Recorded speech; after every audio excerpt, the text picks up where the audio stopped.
Alagang alaga namin yun, ma'am. Kaya sobrang sakit na ganun yung gagawin niya. Hindi. Halos madurog ang puso ng pamilya ng 6 na taong gulang na babae dahil sa sinapit ng bata sa kamay ng nanay ng kanyang kaibigan. Naglaro lang daw ang biktima sa bahay ng kaibigan niya sa Caloocan City.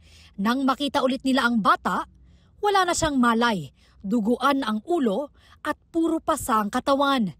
Ayon sa pulisya, ang 6 na taong gulang na anak ng suspect pa ang mismong nagturo sa nanay niya. Pumasok daw yung mama niya, then walang apparent reason, inuntog-untog daw yung kalaro niya sa bowl. Isinugod sa ospital ang biktima. Kritikal ang kalagayan niya hanggang ngayon.